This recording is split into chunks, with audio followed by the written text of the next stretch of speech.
right? So I've clicked start streaming. Go to the YouTube channel and check. Whoa. I'm already there. Have faith. Okay? Whoa.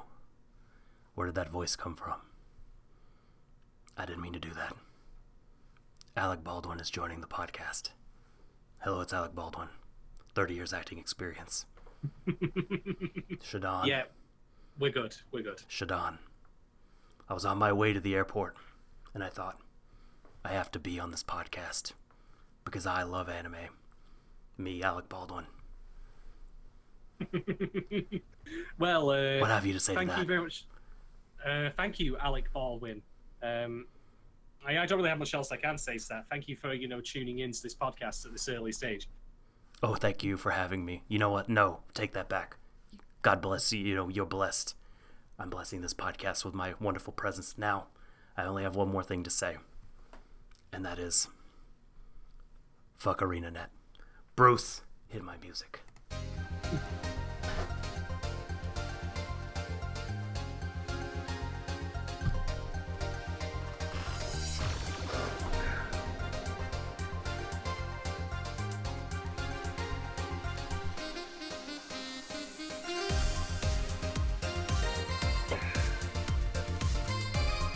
Well, it's only appropriate that since we have Howler on. I do indeed have a fire.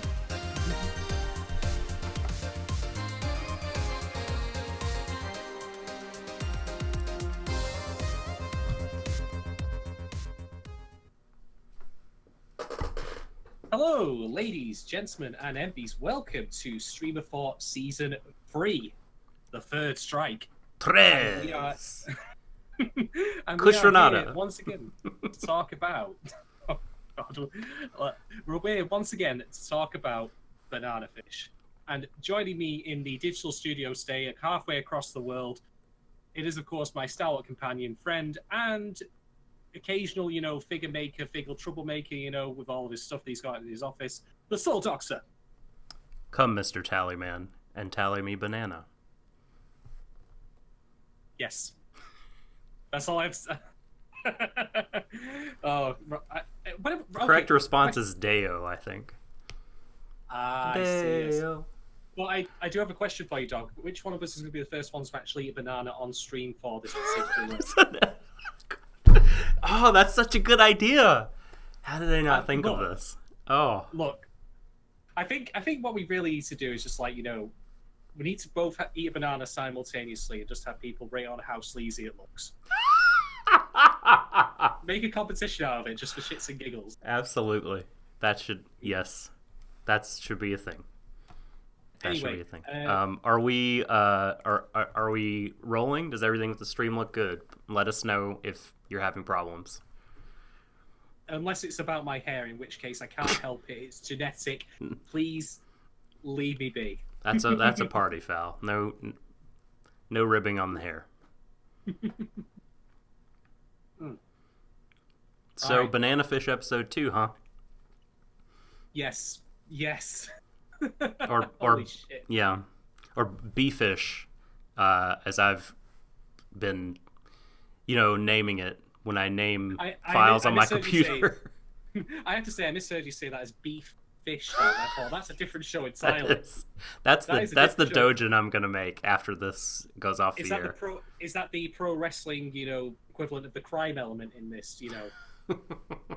It's legal drugs going around, there's gay sex, and then it's just instead of crime, it's pro wrestling. You have an American wrestler, a Japanese wrestler. Japanese wrestler's new in town, bit shy. American pro wrestler, he's the big fucking cheat. See, this shit writes itself. This is my goal. It's already been written immediately. I'm just fine replacing, crime with wrestling. This is my golden lovers doujin, for sure. Oh, show. So let's talk about Banana Fish episode 2. Doc, take it away with who actually brought us this week's episode. Well, I have some bad news, sir.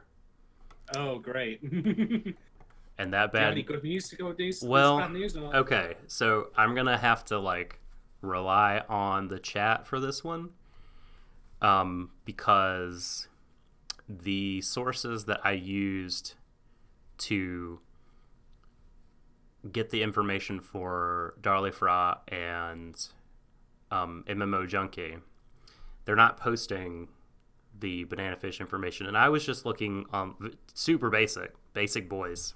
So looking on like Wikipedia and my anime list and Anime News Network, cobbling things together that way, and none of them are listing like episode directors or main writers. You know, I just know Hiroshi Seko, right, is the writer. But other than that, I mean, the people we talked about last time are all I know. I don't have any new information. So, like, I know that when we recorded Frank's, it was a few days after. And also, like, I don't know, maybe some people will get into a rhythm with it when they start regularly covering it. I mean, it's seasons just starting up. Like, people are covering a lot of things or haven't narrowed down what they're going to cover. So, hopefully, like, that information will become more common and start popping up. If not, like, again, if anybody knows a place where I can find that stuff, let me know, and I'd love to mention it. Sure. I do have to say, though, when you said your usual contacts, I thought you meant, like, trench coat wearing shady people you meet, like, at night. So, like, it's 4 a.m. in the morning, you're around the back of a 7-Eleven, you go, look, Steve. Suspect Steve. Have you got me the dirt on the enemies? I called Marvin, and no one picked up. I don't know what's going on. He's my guy. We'll get to that. He's my usual guy. We'll get to Marvin later as it happens. So, all right. So we're light on the ground as far as, you know, information about the actual episode's creators go this time. Right. But what we're not light on information about is the actual episode itself. So, the Sword Officer, could you please give us your usual brand of delightful baritone and tell us what actually happens in episode 2? All right. Insert, like, you know, CNN news ticker noise, like here, like.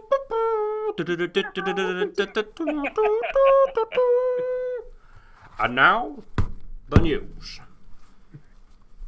Banana Fish 2 in another country. No, I'm not going to do the whole thing like this. Right.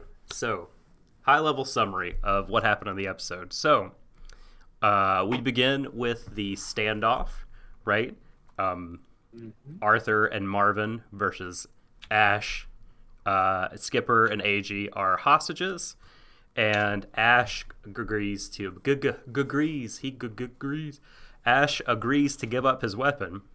Right? Give up. He agrees to give up his gun. Sorry, that was cruel of me. I shouldn't have done that. No, listen, all is fair game. So his sawed-off gun, you know, he gives it up and says, like, let him go. And then the OP begins, and what a hot banger, right? A straight hot banger in your ears. How many times have I made jokes about, like, you know, music from the early 2000s that you seem to despise, and yet we seem to get a tune that feels like it comes from that era, but also isn't pastiche and played out, and also not shit. Like, I always start banging my head. It's good. I would have thrown the horns when this OP started. It's really fucking good. There is something about the OP that I'll get back to on my talking points actually later on. So stick a pin in that, folks. Like, pins everywhere. Like, that's my new skit. I hope this is not the talking point, but AG's jacket in the OP. Wow, yeah. I love it. I would wear that. Holy shit, wear that. It's good. That is a good jacket. Like, that is okay. Open question. Let's make it. In fact, we'll make a swear poll of this just for shits and giggles. Which jacket is better for these two anime characters? Kaiji's jacket or Eiji's? Twitter poll. I will make it. Now that's a question. That's a question for you right there. Shadon. Because I would own both. Can you put it on the poll as I talk? Let's have a look. All right. So, here we go. Marvin is torturing AG. That's what we're getting into here. Or he's preparing to, right? No, he does. He kicked the shit out of him off screen, and then they throw him in the garage with Skip and AG. AG, in very typical, like, good boyfriend fashion, like, bandages Ash up, bandages Marvin. No, He's no, like, just like, don't. He was in the Sawbones, the back alley doctor. God, bandages up Ash. Hey, bandages. I got With- a wounded man back here. Can you help us out? With a part of his shirt. And so Ash then like tricks Marvin in his way. You know, he's using his boyish wiles, his sex appeal to allow Marvin to drop his guard. Kicks Marvin. They run away.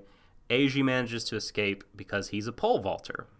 And he rips a lead pipe off of a brick wall and pole vaults over a barbed wire fence, no less, into a pile of boxes and shit. Ends up cutting himself, injuring himself. He loses a lot of blood, such that he passes out shortly thereafter and it goes to the hospital. And Arthur says to... This is very, like, specific detail, but Arthur tells Marvin if he wasn't so perverted, then Ash would not have got away. That definitely made me roll my eyes, but, you know. Well, we're not meant to like Arthur. No. So he can make those comments all he wants. Yeah. As far as I'm concerned, I hope that he gets his fucking fingers chopped off and fed back to him. That's how little I like him right now. But, which is entirely intentional, of course. Agreed. But it goes back to the internalized homophobia, I think. I think it's going to be the case with a lot of characters. Yeah, that seems to be a running trend at this point. Shorter, our boy, purple mohawked Shorter, an alt color version of Duck King from Fatal Fury. He's on the hunt. He's finding out where his buddy is. The cops are talking. We have a scene with them while Eiji's in the hospital. The two detectives we met from before that are on good terms with Ash. They reveal that the suicides that had been popping up are actually, like, they were all Dino's enemies. So, or they're really suicides? So, well, like how you said, perversity, big air quotes, suicide in gigantic, Yes. coloured air quotes. So Shorter then shows up. He crashes the party, finally. He's found out that they're at the East Wharf, and he and his buddies throw down. Ash manages to get free, and it's war. You know, guns firing, people kicking the shit out of each other. It's great. Then the cops roll in, you know, because Eiji told them where everybody was. And Marvin is so, you know, fucking mad that, you know, he's pointing a gun at Ash. He's going to kill him. He's like, well, I wanted you to die slowly because I hate you. Because I love you and can't have you and you rub my nose in it, so I'm going to kill you. But then... Yeah. And Skipper, like, jumps in the way. Because he's just like, no, Ash, like, no. And Marvin turns around and puts two in his chest and kills him. Yeah. It really sucked. It really sucked. Now, may I ask you once again while I talk to tend to the ツイッターポール Twitter, because I would like you to put on the poll question, were you surprised they died in episode 2? And you just put a pronoun they, and yes or no. And we'll probably get into talking about this more in depth later. So, Dino, we get a scene of him on the phone making calls, and it appears that feels very early, but he's turned on Ash. He's like, you can't tame the lynx, fuck it. Like, let's squeeze this boy, let's crush this boy, scrag him, get the banana fish, whatever. Let's do it. And so they rig a setup. And Ash has, even though his hands are bound together, he has commandeered a car and followed Marvin into a hotel. And not exactly driving 10 and 2 here, but no, he's doing all right. That's right. So he beats it up the stairs to follow Marvin and opens the door. Marvin's dead. Looks like he's been shot a couple times, maybe 3 or more. Pretty clear to me who it was that did that. Mr. Evanstein, the cop. That prick. That enters the scene. We'll talk about you, Evanstein, you unmitigated piece of shit. What a garbage human. God. Fucker. Fucking cop bent as a dog's back fucking leg. I can't survive on a police pension. Like, go fucking eat a bag of dicks, you fucking bellend. Ugh. So Mind you, like, sorry, just to interrupt you there. One thing I should stress, by the way, folks, so people who have like recently joined us from Frank's, is that normally when I get mad about like characters and such, and I start throwing out the profanities and mixing my words together, like I'm doing the world's worst insult mixtape. Generally speaking, in Frank's at least, that was because I was genuinely annoyed at how the characters were acting and how the story was going, because it was just shite.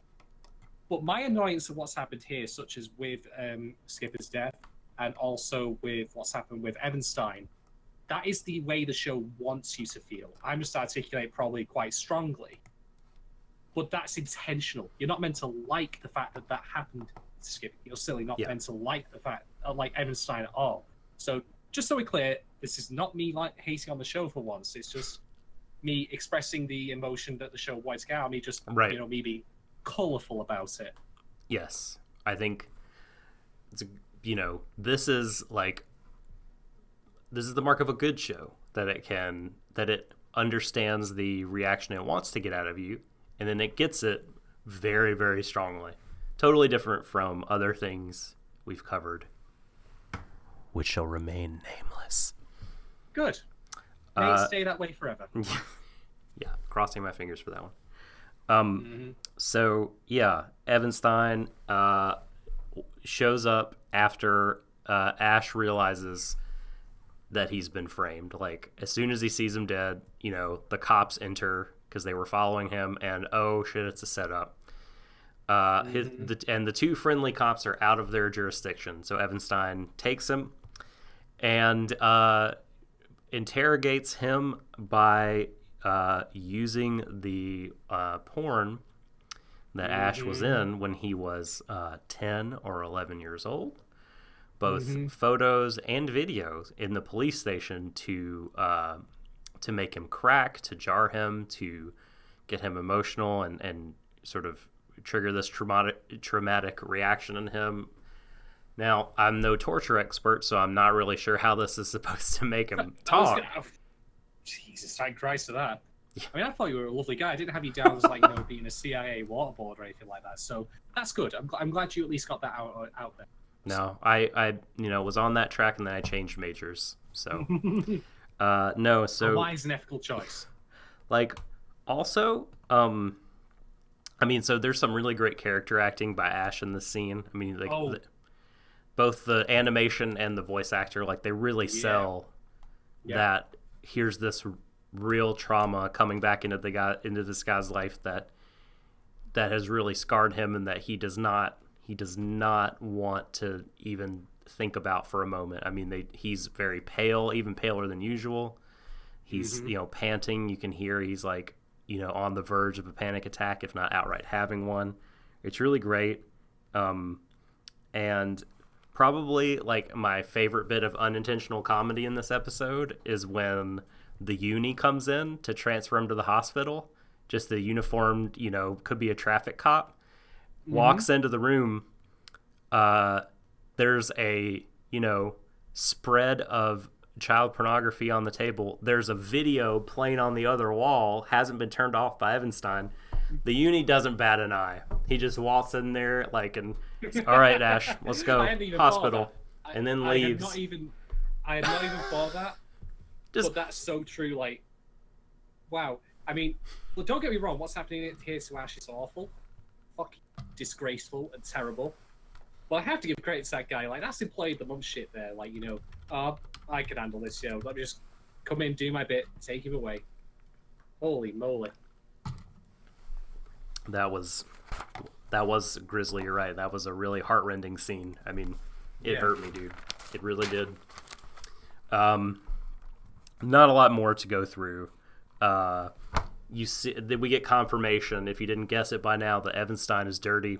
He's on the phone with Dino, as you say. He says, you know, he's on the take. You can't live on police pension alone, so you gotta get in bed with the mob and sell out the good boys. You're quite right, Kay. That is exactly what Evanstein was trying to do. He didn't even need to get Ash to flat out, you know, say anything, because you can make the link. Like, if you're, no, you're right.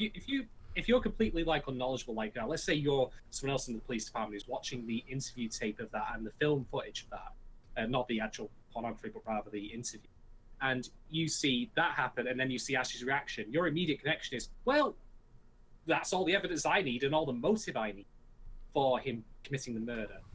Like, fuck. No, you're totally right. Also, Kay, that I mean, he says that you're right. Evanstein basically says that outright.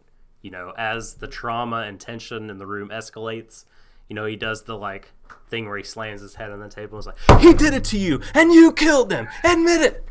You know, does that whole thing. And I'm actually very glad you didn't do, you know, torture and do interrogation, because you're scarily good at that. That was impressive.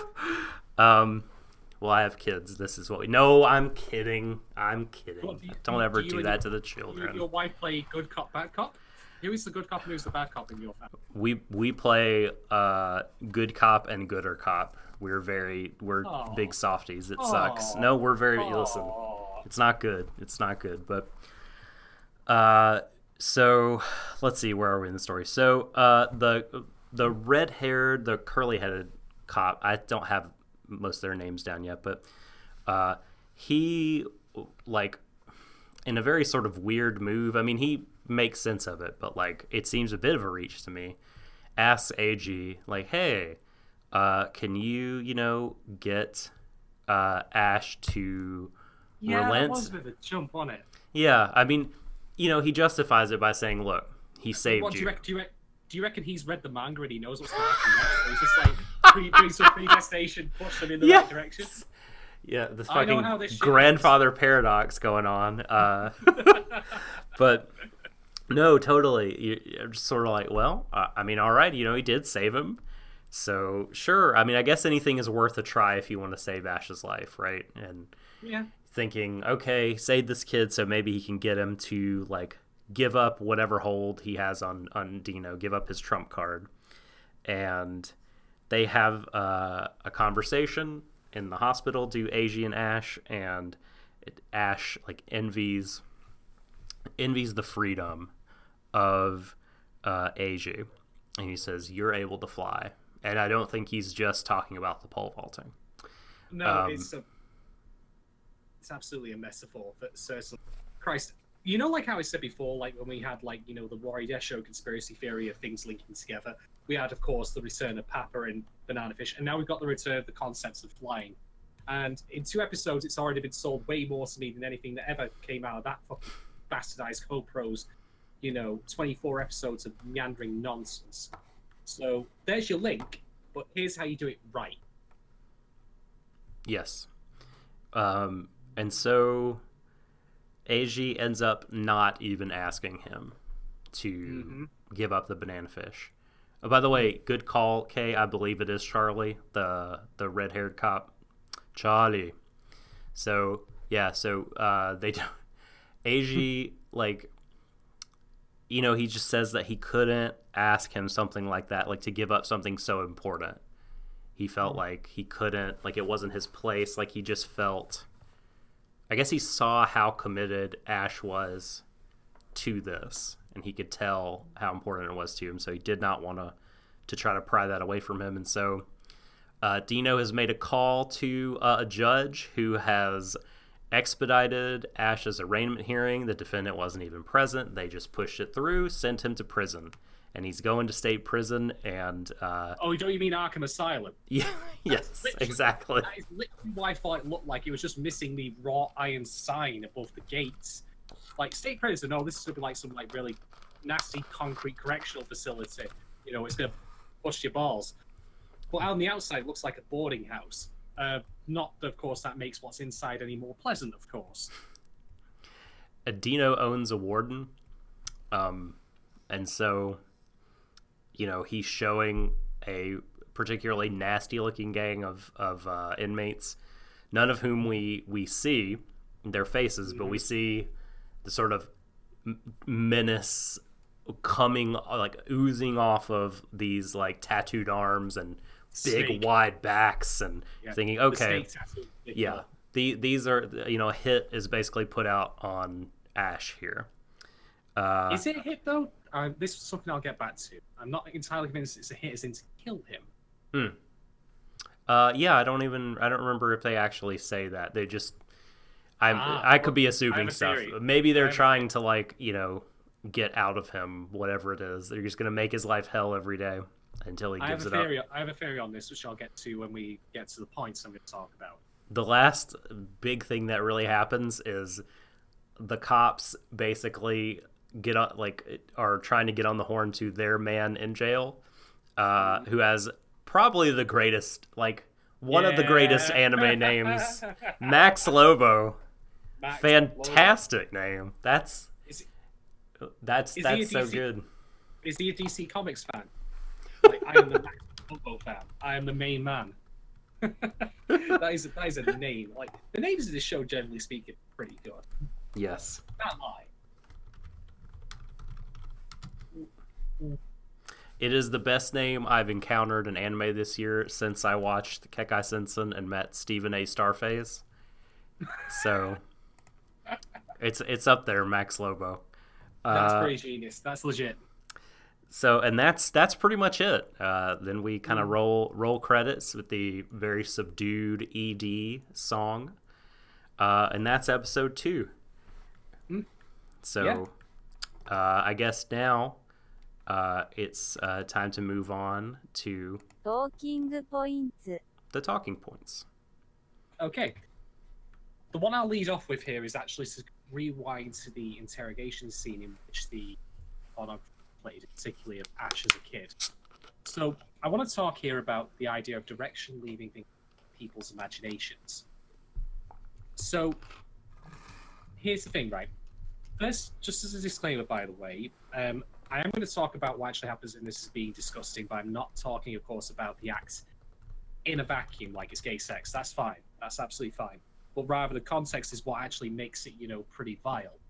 So the way this was presented to us, the audience, when we watch this, is that we don't see even maybe 5% of what actually happens in that video. The most we get is a shot of the bed and what might have been Marvin's thigh. Maybe it's his. I don't know. So let me talk about what the imagination can do to people, because this is, in my view, a horror scene. It's meant to horrify you, and indeed it does the characters in there. Not just Ash, of course, for whom is having painful memories and old wounds being reopened, but also the cops who are with them as well. Charlie, for example, says he's going to puke. So one of the things I really appreciate about this is that when you've gone from a manga to an anime, I imagine in the manga, that insert shot that we had of, and Kay, since you've seen it, please chime in to tell me if I'm correct. So I imagine that insert shot we saw, that one frame or 2 frames there, was all it was in the manga. And then it cut to the next frame, which would probably have been of Ash, not looking, refusing to look at the camera. So I am very happy that if that is the case, and I'm again speculating here, that they kept it that way.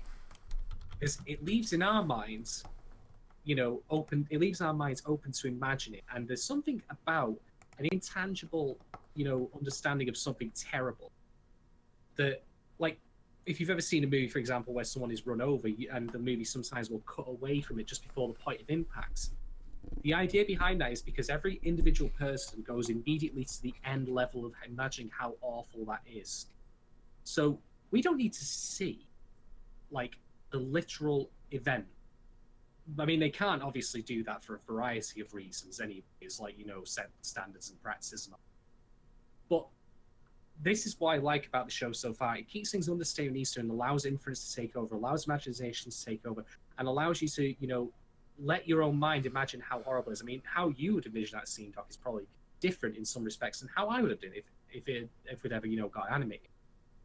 But I was very impressed that they allowed that to be the case, to allow it to sell the horror, because it's just something that you come up with, like knowing that it's that man, that disgusting pig of a man, he's a fucking animal, have his way with Ash when he was barely 10 or 11. Like, just alone thinking about that conjures up unpleasant images in my mind. Yeah. And I think that really sells it. I think that really sells the horror far better than you could have actually, done by showing it outright. So this is a prime example of how less is sometimes very much more. Mm-hmm. Yeah, I remember talking a little bit about that, and granted, the horror being imagined is nowhere near, what this could be. But in Angel's Egg, there are a couple scenes where, before the young soldier traveler boy, right before he pierces the egg with his sword cross thing, they cut away. And so that and you don't even hear the sound. And you don't see or that maybe that's it. God, why is my memory so bad? Maybe they don't cut away from, they don't show the egg, but they sort of show the boy doing the motion, and you don't hear the sound. They cut out the audio, because I think similarly, the kind of blanks that your mind fills in are kind of more shudder-inducing and horrifying. And they do another thing in the movie where they cut away from the girl right before she screams, and they leave the sound in. And I guess it's for you to imagine kind of the anguish that that her face shows. Yeah, you have to conjure up yourself the actual facial expression that she would have shown, and there's probably something much more primal about what's in your head rather than what's actually seen on screen. What could be imagined? I mean, how many times have you watched something where it's there's a big mystery about the way a character looks, for example, and it's revealed, you're like, oh, it looks like Johnny McNormal person, whatever. It's better to leave some things ambiguous, because then that ambiguity allows your imagination to take hold. And usually, there's one thing about human imagination I can speak to quite personally. You tend to assume the worst. So, yeah. But that scene was very perfectly executed. Can't think of any way it could have been done better. Yeah, it is really harrowing. I mean, it really got me for sure. So, Next point. here's my first talking point. I'm returning to it. It's from last time. The pace of the show. Now, I loved the sort of brisk pace of the first episode. I thought this is fantastic. I really love that it's just blow after blow after blow, just things happening, and I'm staying on my toes, and I'm having to just laser focus in. And that pace is by and large replicated here. But now with this episode in particular, I'm not disliking it, but I know this is probably a function of, everyone who's read the manga will say that things are given more room to breathe in the manga. You have more time. Things are spaced out and elongated and not kind of crammed into this tight 24-minute space. But like I said, I don't dislike it, but this episode made me wonder, if we got a different version of this with a little bit slower pacing, allowing some things to breathe, I wonder how it could be. The fact that not even during the second episode, right, it hasn't even ended, and Dino has already turned on Ash. And maybe this is kind of the way the story goes. There's a turn, and then a coming together, and then a turn. I don't know, but yeah, I think you're right. Go ahead. Sorry, go on. Oh no, so I'll just that's it. It made me. I wrote down how I was feeling about it. That there's no kind of. It's just so different from 91 Days in this way. And so, again, this is the thing where people will be like, oh, it's a cliched mob story. It's I don't think doing it like one way and also doing it the opposite way. Like both can't be cliched. You know what I mean? One way Everything has is a to be cliche novel. these days. Nothing is original. I'm very sorry to say. So you could start throwing that term around anywhere. It's a value-free descriptor unless you offer some reasoning as to why. I agree. And the thing is, cliches can still be executed well regardless. Like, you know, monster stalking someone in a house. How many times have you seen that in film and television? That is a cliche. That doesn't mean it still can't be exciting and riveting to watch if it was done today, just as long as it's executed. I think that some people mistake the term cliche for an idea of it not being fresh. And the thing is, how you execute something can always be done in a fresh manner. It's just the core concept that's, you know, already been taken and, well, tough. Sorry. Yeah. I mean, well, you know what? Those are apples and oranges. So I won't bring Persona 5 into this as an example of something that everyone feels is fresh, but it's not really fresh in terms of its core. It's just executed really well. So, but I won't dwell on that. Just to finish up the point, I will just say, like, there's not like the slow turn that I was expecting. I expected there to be a lot of like Ash and Dino in the same room, and there's just tension and you feel it crackling. I expected a slow coming apart, because that feels more like 91 Days, like where you have someone who's slowly kind of building their strength for a coup, or kind of secretly turning, but trying to still keep it from the boss because they're not quite in the position of power they want to be. They don't quite have enough leverage. And so that would feel like to me more of a traditional kind of mob story route, and I really like that. And I was kind of half expecting it, and I just wondered, like, if this was a differently paced show, like, would it feel that way? Like, would they be together longer? Would the turn feel slower? More? Would there be more tension? Was there stuff cut out? But again, this is not to say that I don't like it, because I feel like the fact that we're not even at the end of the second episode, the alliances have shifted, is kind of neat and interesting. It's like, well, they don't really have the tried and true, like, they're not going to use up a lot of time kind of playing this beat out, so they're going to use their time to do other things and move things along.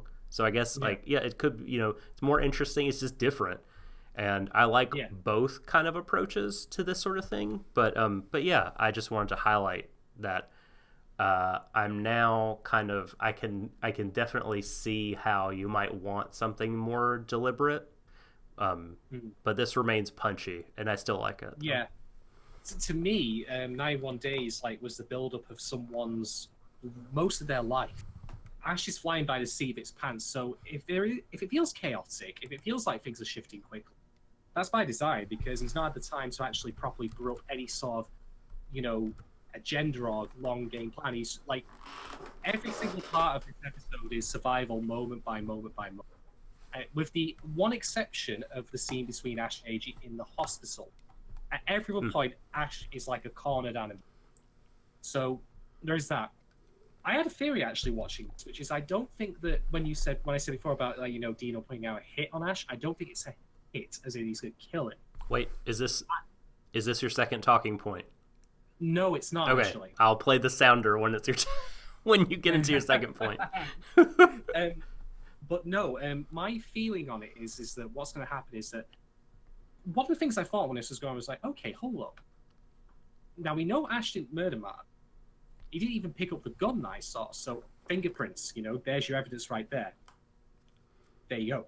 So I thought, all right, how is this going to play out? How would this play out given that? Now, I know full well that, you know, while that would exonerate him because it's a corrupt system, that's not going to be counted. But hear me out on this, and if this is true or not, I don't need to be told because I'm happy to be surprised on it. But I get the feeling Dino is getting him sent to prison just essentially to have it played with by these inmates. Like, you know, they're going to... Well, if you've seen American History X, that's the way it's going. That's the kind of environment he's going to end up in and how he's going to be treated. And then he will be set free because of that evidence that exonerates him. He has been put back in his place. He has been made to feel like an object again. As Kay rightly pointed out in the chat, there was a scene in which, as Ash is being led away, Charlie, I think it is, puts his hand on Ash, Ash, and he just literally lashes out like, no, do not fucking touch me. Do not even dare put your hands on me. Because the way I read that was as he came out of the interrogation room, he felt like he'd been soiled watching it. And maybe that's because of the actual act of watching it, or because he felt like he was back in those shoes again, like he'd been brought down a peg. Yeah, I don't think it had anything to do with that guy and their relationship, or I think if anyone in the world touched him, he would lash out in that manner because of where he was mentally and emotionally. Yeah, but there are certainly ways I could see this going that would end up leading back to a sort of kind of resummation of the status quo that we got in episode 1, which is that Ash would once again be Dino's second cat. Actually. So we'll see. We will see. I'm for excited. me, the pacing, I am too. Like, I like, man, if there's nothing else you can say about the show, it's now ended on 2 good cliffhangers in a row. Yes. It knows how to keep you interested. And maybe that's a function of the manga format, because I can't speak to how frequently the manga came out or what the gaps were between it. But they will have existed, of course, if you especially watching it, reading it, volume by volume. So I think that it's actually kind of, really good for the authors who have actually done that. And it's translated well to the television format as well. So we'll see. But I'm certainly interested to see what happens next. I can see how they might have going back to the way things were, but while also still harboring new memories, new resentments. Of course, age is now a factor in all of this as well. So let's see what comes of it. So I believe it's now my second talk point. ネクストポイント Go for it. Okay. Let us talk about CG. Everyone... Yes. My favorite. my favorite thing ever. Now, for those of you who have not, watched Warui Deshou at length, I'm also doing this admittedly before I've got my Land of the Lustrous podcast out, in which I do discuss the topic of CG in more detail. But for me, for the most part, anime has used CG, how do I put this politely? Terribly, absolutely awful on the whole. Now, for me, like, CG should generally be used for inanimate objects sparingly. Land of the Lustrous got away with it because it was entirely CG. It was entirely about characters who were not, in the strictest sense, human.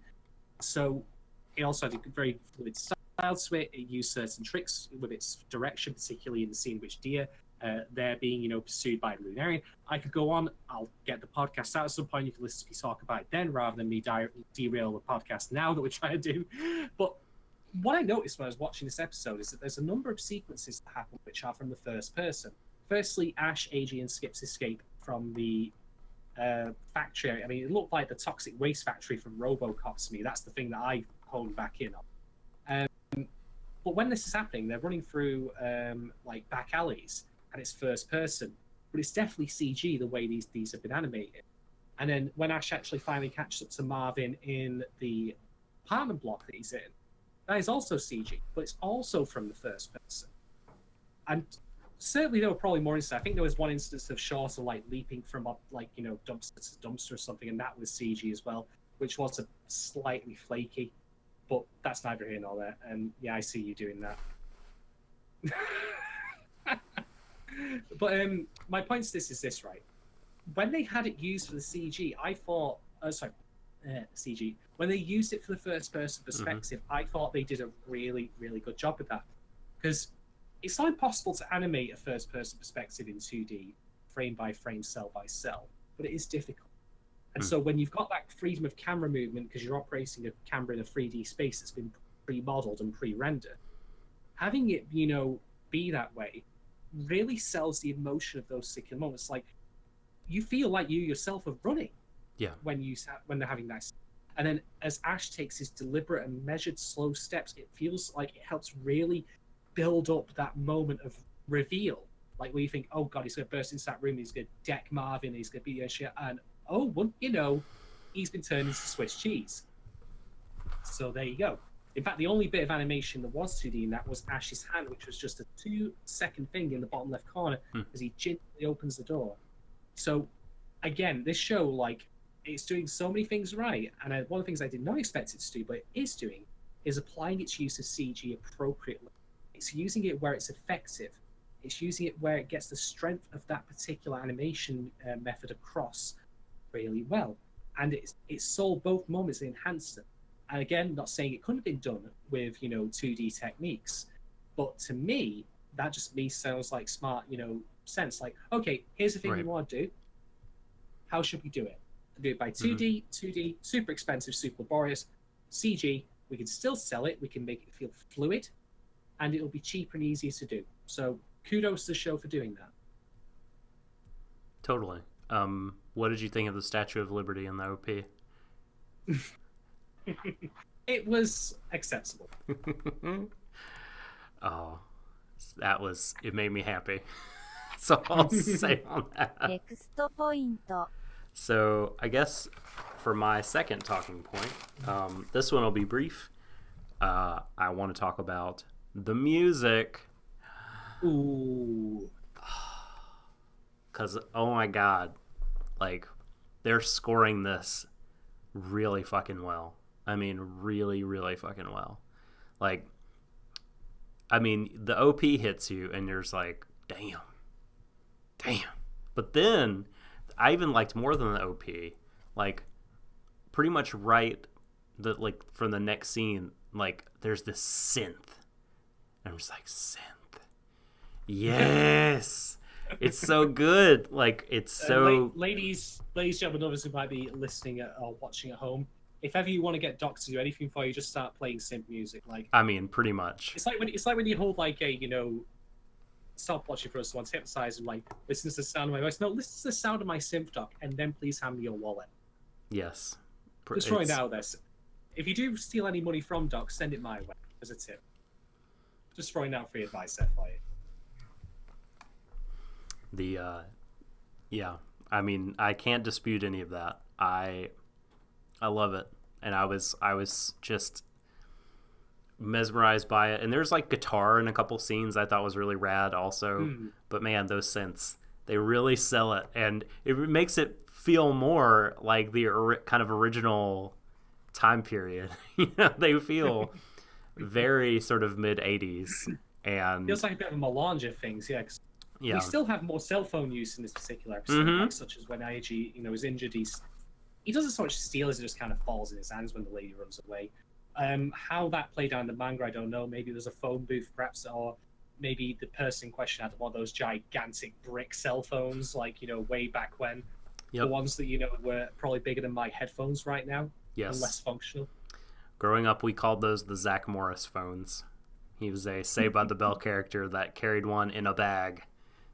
Just a giant. Wow. I guess, a rotary phone is different, right?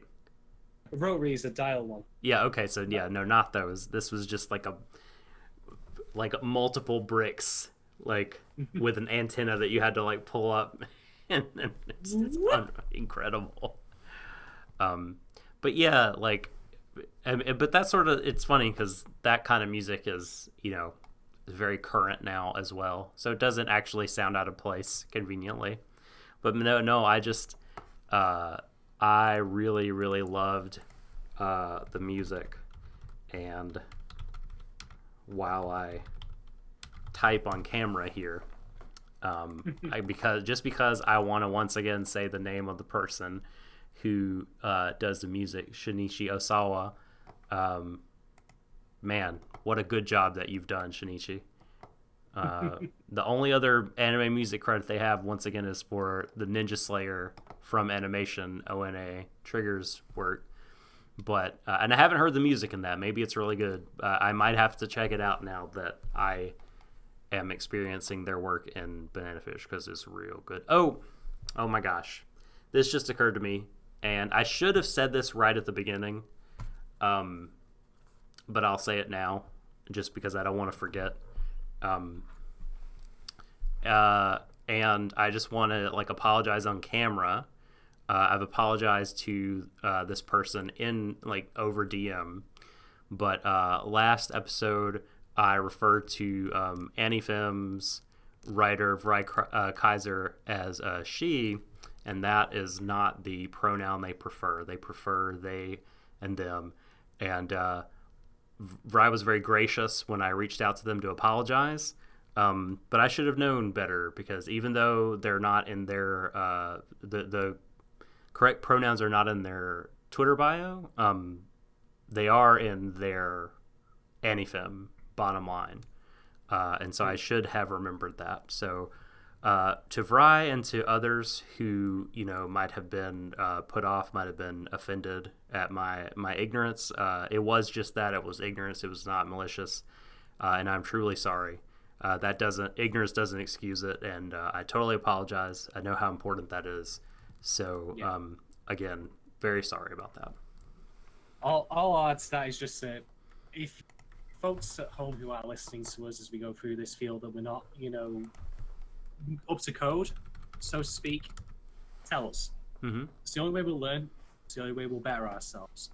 We're not perfect, and we never will be, but at the same time doesn't mean we can't strive to be better than the way we are right. So by all means, please do chime in and tell us if we do, cross the line or something with what we say. Mm-hmm.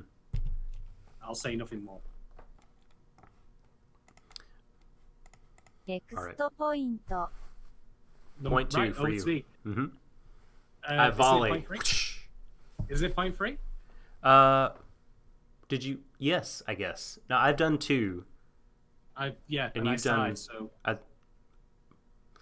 How are we losing track? That's a small number. I'm the one who's had a can of lager here. What's going on, mate? Right, okay. So the other thing I want to discuss, is just Ash and AG's relationship in this episode, because there's a couple of key things that happen here that change both Ash's understanding of AG, AG's understanding of Ash, and the audiences as well. Like, they're all kind of like in a nice little melange. We all learn things. So there is the pole vaulting scene you mentioned, which I will say, like, when he said, I'm a pole vaulter, I thought to myself, hold on, that's a bit out of left field. Yeah. Like, I mean, I'd expect MacGyver to say that he was a pole vaulter. Like, that's what I would think. But no, apparently he's a journalist, also pole.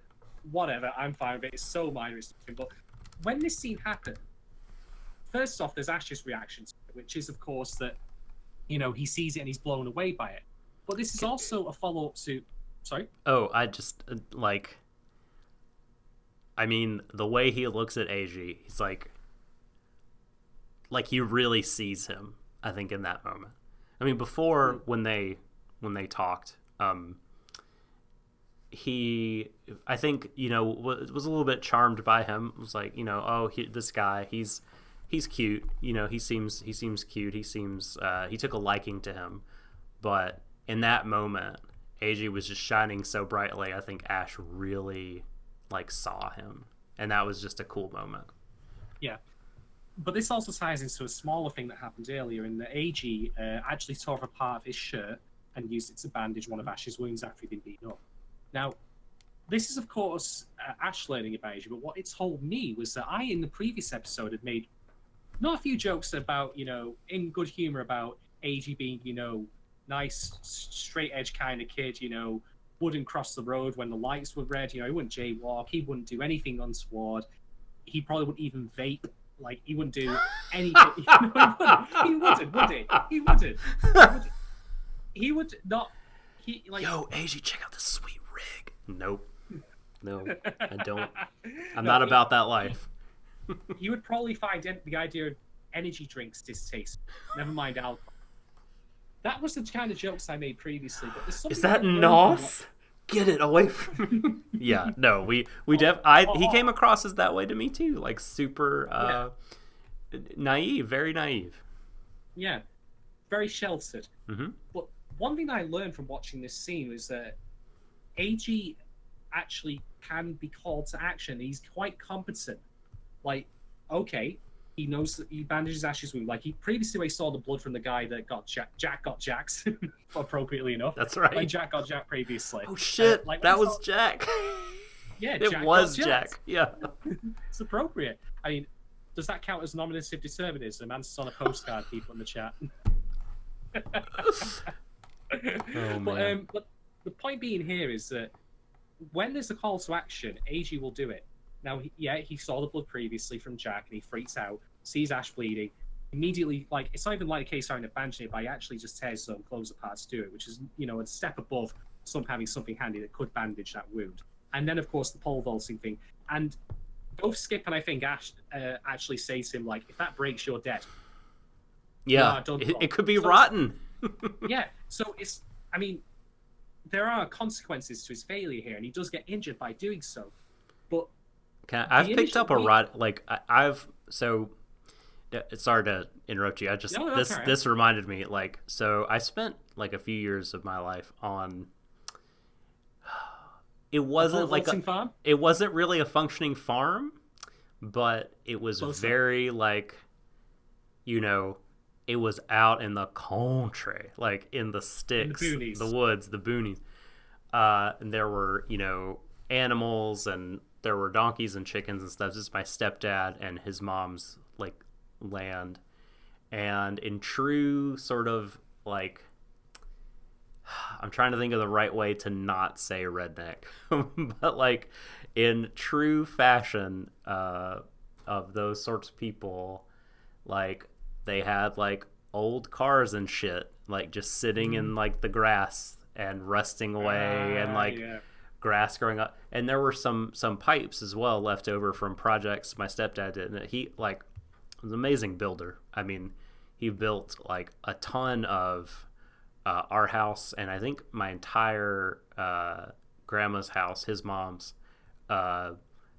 like from nothing. Like sometimes it was he and his father, but then when his father passed, it was just him and occasionally people helping out. And there was pipes, and one day when I was a kid, I picked one up that was like very rusty, and when I touched like the rust, it was like, it just, like, have you seen in the movies when something like turns to ash and blows away? Like it would look like that 3D effect. It was nuts. It was just pouring away into like a pile of dust. So yeah, so I really like the visual like of a rotting pipe. Like I haven't thought about that in years, and this show brought that to mind. And I was like, oh my God, you will die if the pipe is rusty or rotten. Well, AG got lucky. Half. So there is that scene, and I bring that up because I want to say, like, this is AG proving that he's capable of action. He's capable of, stepping up to the plate when the moment demands it. But then there's a scene that contrasts this, which is the scene between him and Ash in the hospital when Ash is in bed. And they have a conversation here, and you know how you praised the voice acting before and the direction? Yeah. I'm going to do so again because I felt like it's one of those rare instances where I was watching a scene which I thought to myself, this character feels like a completely different person than what I've seen before.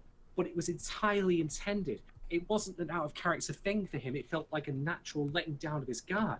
The tone of voice was so much softer coming out of Ash.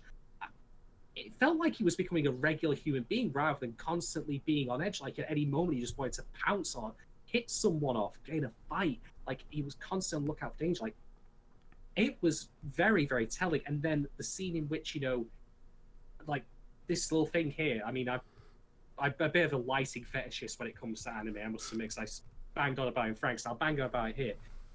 Like, Ash is looking towards AG and his face is in shadow, and there's a window, of course, next to the bed. So when he leans over, when his face is over, he says, like, I saw you fly, when he starts talking about it, his face enters the light. And that is an image, a representation of where he wants to be. That is him stepping out from darkness into light. And if you think that's the only instance of lighting being used well, as a mild tangent, when we first see Arthur, he comes out of the darkness like, slithering out of it like a snake. So lighting is used to great effect in this show, and I really appreciate it. But the reason I bring up both these scenes simultaneously is that I had previously mentioned my theory that I thought that AG was on one side and Ash was on another in terms of their characteristics and their general personalities. So we have clean-cut, A grade, wouldn't spill orange juice in his grandmother's house, AJ. On the other hand, we have Ash Lynx, who is basically one, stylish coat away from being a member of the Warriors. That's literally his close. No, really, that is literally his character. And I think to myself, okay, we'll have the gay romance element eventually, which I actually need to bring up as a separate point once I've made this one, just as a small one. And these two, characters, like, they'll of course come together in terms of having a romance, but they'll also come together in terms of, meeting a middle ground in which they've learned things from each other, or, gain new shades of their personality, new dimensions. So we see a character established as incredibly soft and a character established as incredibly hard come a little bit closer. Eiji rises to action. He, grows the ball. I don't know, maybe that's a bad term for me to use, but he, shows the initiative, takes action. Ash lets his guard down. Now, to be fair to Ash, he is still in a place of privacy, a place of comfort. He is healing. He's been badly injured. He's not like, in a normal social environment where he would otherwise potentially let down his guard anyway. But it's a step.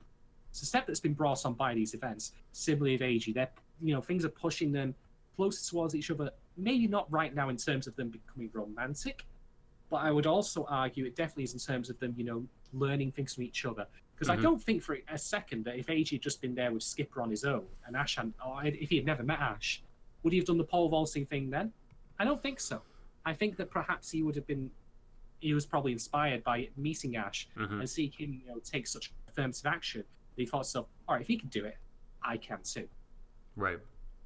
So I was very, very impressed with this, because this is a good, I thought episode 1 was really solid in its requirements as a first episode. But episode 2, to me, has done a great job in now saying, okay, here's how we're going to start shifting.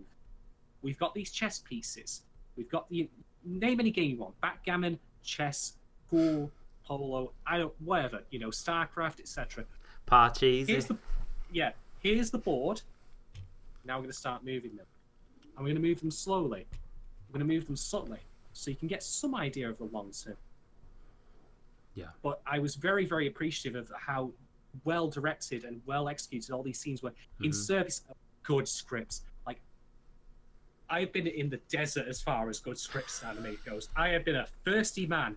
I have been dying to get to that oasis where I can finally, have something I can sink my teeth into and just enjoy. Something that was well written, well crafted, and well honed. By fucking Christ, we have it.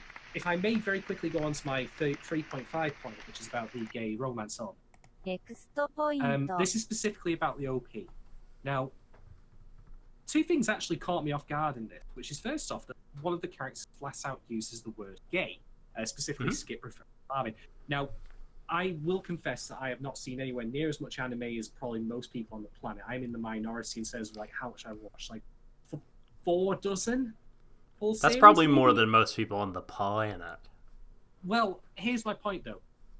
I cannot recall for the life of me the last time I actually heard the word gay used literally. No, that's fair. In an anime show. Yuri on Ice, but that was a year and a half ago, so I can't say with any certainty. So it took me aback, not because I was like, oh my god, there's gays. No, don't mistake me here. I was just more shocked to see that for a show that supposedly was very subtextual, literally went right in and said, oh yeah, that dude is gay. Yeah. It's funny, from Skip as well. And yeah. I mean, I think it is... so this is a show taking place in our world, which is sort of in many ways, especially when this was written, not designed to accommodate queer people and is hostile to queer people. Oh yeah, I mean, just to follow up from something I said in the last episode, I am so sorry I can't remember their name, but one of the lovely people who commented on our first episode, by the way, thank you to all the people who did. Yes, thank you very much. One of the people commented there confirmed that, yes, Banana Fish, the manga, was set and written in the time of the AIDS crisis when there was a lot of persecution and a lot of hostility towards gay people, particularly gay men. I mean, I'm fairly confident that was also around the time the, don't ask, don't tell policy came into play in the American military. Yeah, man, I remember. Great idea, brilliant idea, fantastic, completely flawless way of handling things. Let's suppress the minority even more. Fucking brilliant, especially when it comes to people serving, and putting their lives away for their country. Great idea, nice one, Reagan. You fucking snot-nosed dick.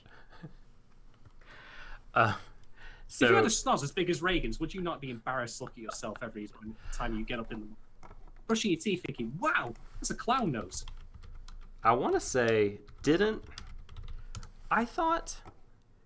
I thought Bill Clinton came up with that. Yes. Maybe It was. yeah, It was there we go. I was gonna say because I remember. So I have no memories as a boy of Reagan in the White House, but I certainly remember the Clintons, and I remember when this became a thing, and it was seen as very progressive by a lot of people, especially where I lived. That like you're meant to. I mean, just that. I guess that was the idea that you're like allowing them to have their kind of space and be who they are as long as they don't force it on you. Which, I mean, when you say that now, it just sounds terrible and gross. But I mean, that was like third way politics, right, of the day. But yeah, I mean, how did we even get on this? Because I went off on a rant, as often tends to happen. What were we talking about? Yes, so Skipper used the word gay. That's right. Yeah, that took me back. And what also surprised me was that in the OP there were no hints that I could make out. And I'm speaking just specifically to my perspective of my reading of it, that there would be any, like, if you watch the OP and thought, am I going to watch the show? You wouldn't believe from the OP that there would be a gay romance at some point later, I feel. I mean, do you feel the same? Like, where the elements, like, I don't think you even see like AG and Ash like interact directly in the OP. Yeah, I mean, speaking from a person who hasn't like analyzed it or whatever, like, I mean, it certainly doesn't like, it's not like hitting you over the head with it or whatever. But again, but like our perspectives are weird. Maybe there's a lot of cues and we're just not seeing them. Yeah, exactly. So, but maybe not. I mean, please respond, folks, and please tell us. But the reason I bring this up is not actually to criticize it, because I'm curious if they're going to do something with this later. So hear me out. If I were making this show, one of the things I might want to do is, because this is a 2-course show, so we've got 24 episodes to go, 22 specific. Yeah, I know, right? I'm actually excited about this. Yeah. What a refreshing feeling, nice. But traditionally, when animes get to the midpoint of their 24 episode runs, they do switch OP. So imagine this, if you will. Imagine if the OP that we get halfway through does change to be more overt about the gay, relationships in this. And then it itself would be, progression from the way things started, which is that it's entirely hidden. It's becoming one of the major points of the show. Not to say the show will not be about that before then, but rather it'll be the show using the OPs to make a statement about how things have progressed in a positive manner. I'm curious to see if that'll be the case. Maybe that's me overreading it. Maybe I'm wrong. Maybe Mappa have different ideas. It's not for me to say. But I certainly look forward to seeing what they do with that. Yeah, so Kay says that she thought that the opening did a good job of not giving much away in terms of outright textually saying these two boys are gonna have a relationship. But she did notice a lot of symbolism. And that's the thing is I'll have to, I think, go back and look for it. But maybe. I was too busy headbanging. So exactly. Yeah. No. Maybe viewers can let us know like what to watch out for there. That might be for sure. Yeah. Symbolic of what's to come. If we miss anything out that's worth noting, then by all means do tell us. Like, we're not here to preach that we know absolutely everything. Christ, I know fuck all, to be quite honest. But please do tell us. Sweet AF or Sweet FA, as you said. Sweet FA. Well,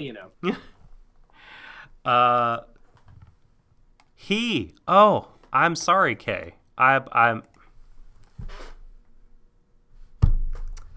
just like I'm on a roll of assigning the wrong pronouns to people. This 2 episodes in a row.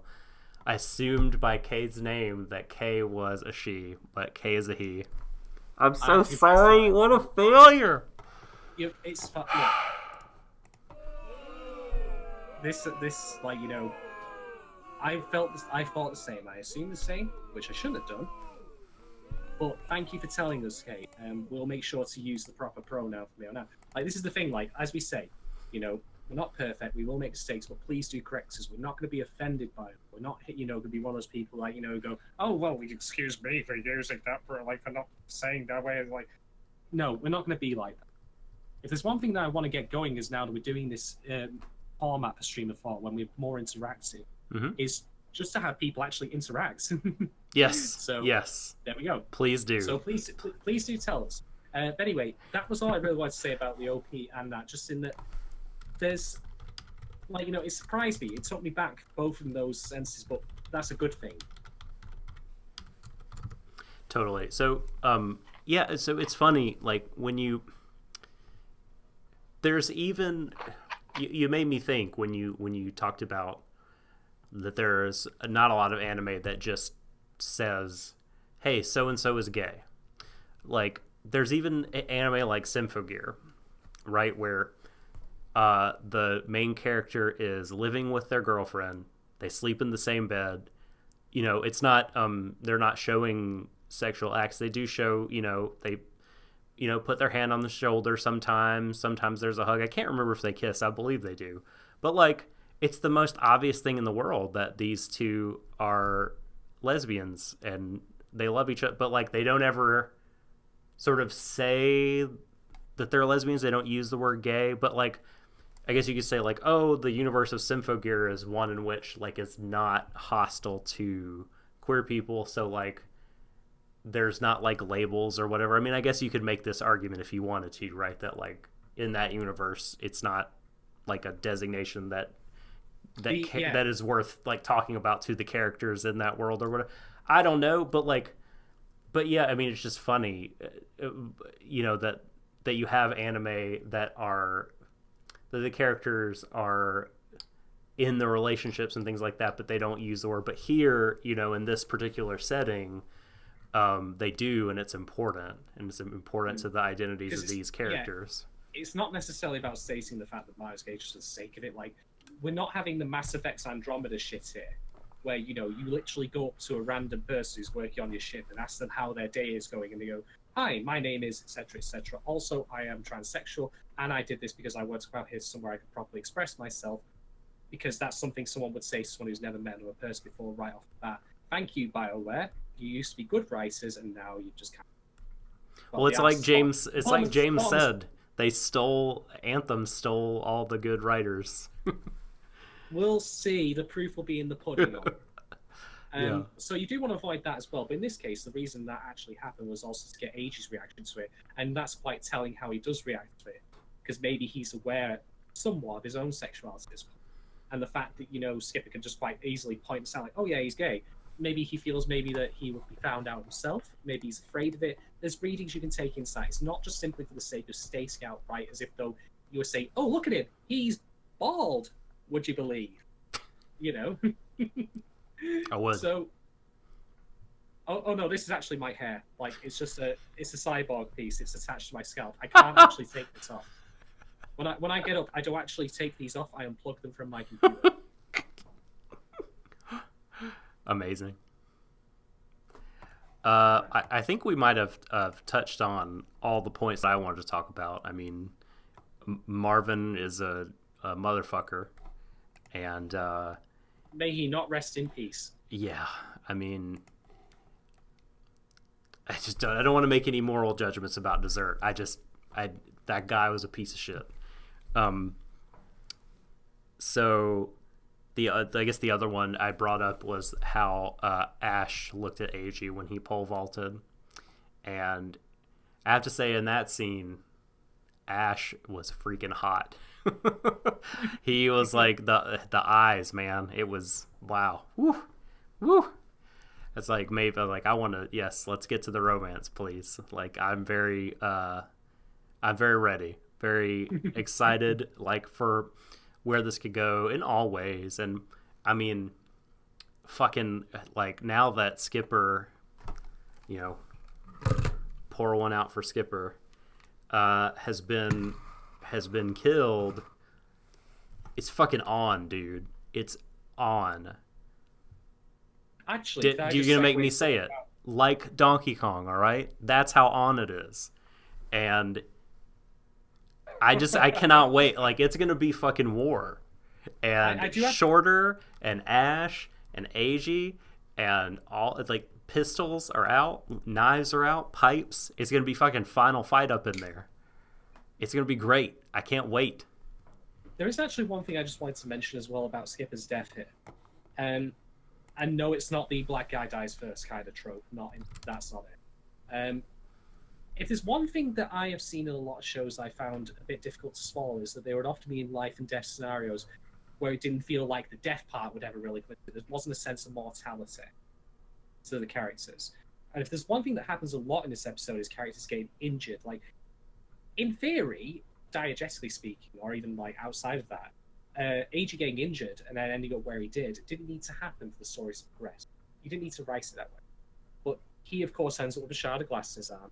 Ash gets the ever-living shit kicked out of him. Skipper dies, and then there's, a physical violence of, Marvin looking like if he had his way with Ash, he would have raped him, of course. That was what's gonna happen if Ash had not, of course, got the upper hand. There's the videos themselves. There is a very implied and tangible sense of physical threat in this show that I am very, very happy is there. Now, I will leave it for people to decide if they feel that Skipper should have died for that purpose, because I'll be honest, up until that point, while we did like him as a character, that seems to have only been his long-term function in the show. That I'm going to leave for people to decide on how they feel about that. I can't think of an answer to that myself right now. I fucking hate it. I hate it. It's not even the fact he's black that's the issue. Although if people took umbrage towards the fact that he was black and died first, that is also a very fair reading of that. I'm not going to say that's wrong. But nonetheless, I do appreciate that the show does have a very strong sense of mortality. Like, who knows what might happen? People may very well live, but they could end up with permanent disfigurements. Like, hell, Arthur, and his goddamn fingers cut off. And that reminds him, every time he looks his hand, each time, he thinks to himself, kill that one. I can kill him with this hand that I now have that is still, like, stitched up around the joints. And that's something I really appreciate about shows like this, as opposed to shows like, well, the show that will not be named. Yeah, I saw that look. Where it didn't feel, to me, a lot of the time, even if characters did bleed, that they were never in immediate danger, especially given contextual cues that were simply not there.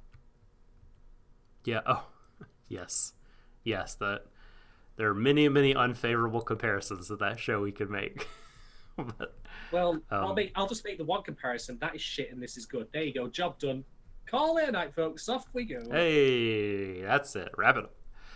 I had a point and I can't remember what I was going to say.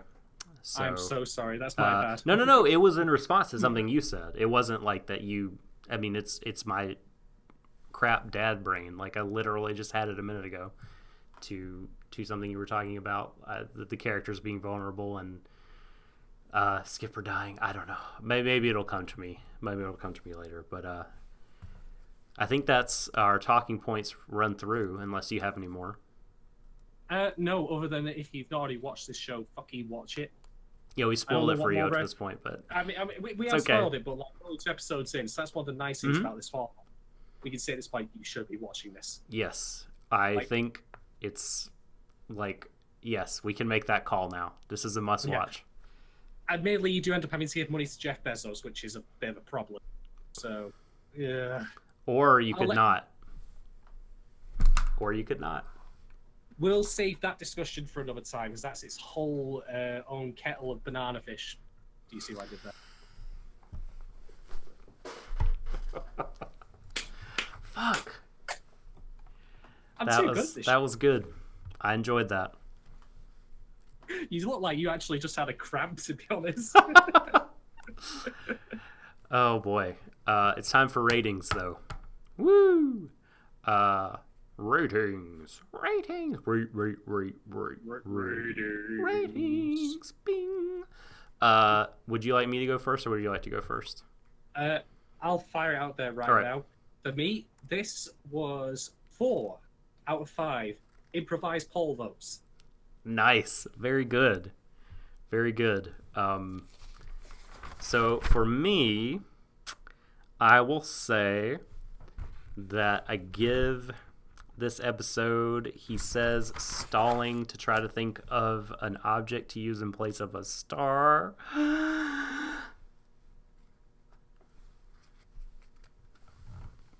4.5. I think that's flipped. It looks like a half and then 4, but 4.5. Duck Kings out of 5. Nicely done. I loved this episode. It was better than the first even. It built on everything the first did. That's what a good second episode should do, though. Yes. Foundation laid, and now we're building, and that's what that's what makes me want to come back next week. Absolutely. It was so exciting. Now let's check in on the ツイッターポール I did put them on my own Twitter feed as opposed to the Warui Deshou. I didn't have the details Oh handy. no. Okay, well, we'll figure that out. So, Twitter poll from last time. Were you a fan of the pacing of Banana Fish episode 1? You can tweet at Warui Deshou and vote, or you could have voted last week. And You 70 can still travel back in time. Well, you know what? Yes. That is not sanctioned by the FDA yet, so please be careful. Do it at your own risk. 72% say yes, they were a fan of the pacing, but 28% were not. And part of me wonders if I asked that again this week, how that would split out. But we're going to try to keep things fresh. And right now, if you go to @Shadon1010, you can vote on a couple different polls. So, who has the better jacket? Kaiji from Kaiji or AG from Banana Fish? Right You now, have no idea how tempted I was to write AG from AG. I nearly did it. I had to so dumb. Why does that make me laugh? Right now, recency bias is king, and AG is winning, but it's early days. And also, were you surprised that they died in episode 2? So far, only a few votes, but it's 100% yes. I guess it's everyone who didn't read the manga is voting there. But please go to Shadon's Twitter. I will have the main Warui Deshou Twitter retweet those out for your voting pleasure. But that's going to do it. I think this week we've set our piece for Banana Fish episode 2. So if you want to hang out with me, talk at me about Banana Fish, anime, future funk, politics, whatever, I'm at the Subtle Doctor on Twitter. Hit me up. You can find me at Shadon1010 1010 on Twitter. Just one quick thing I want to throw out there as well, just in general, which is that recently we passed 300 followers on Twitter, and we're very close to 200 on YouTube. So to everyone who has followed us, both on YouTube or on Twitter, from the bottom of my heart, thank you guys so much for taking the time to join us and listen to us week on week, month on month, whenever you might want to join us, wherever you might want to join us.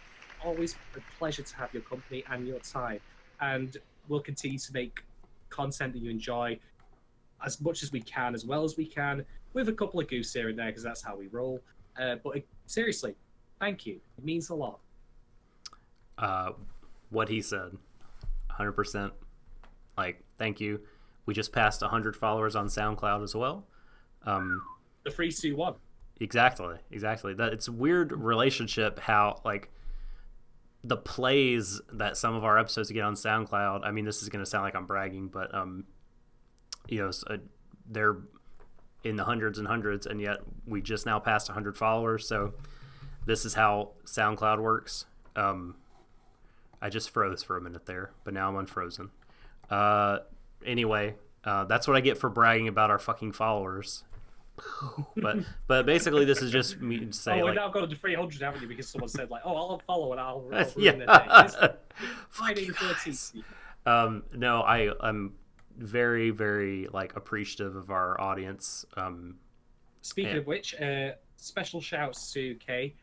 Thank you so much for offering your insights on this episode today. For sure, man. And you will indeed see us next week. Yes. Thank you so much. And Grizz, my boy, Monocle Grizzly on Twitter. A long time we have followed each other, and I appreciate him hanging out with us as well this afternoon. But I guess I will shut us down and just say, hey, for Shadon, I'm the Subtle Doctor. Until next time, embrace each other, everyone, to the ends of the universe. Good night. Good night.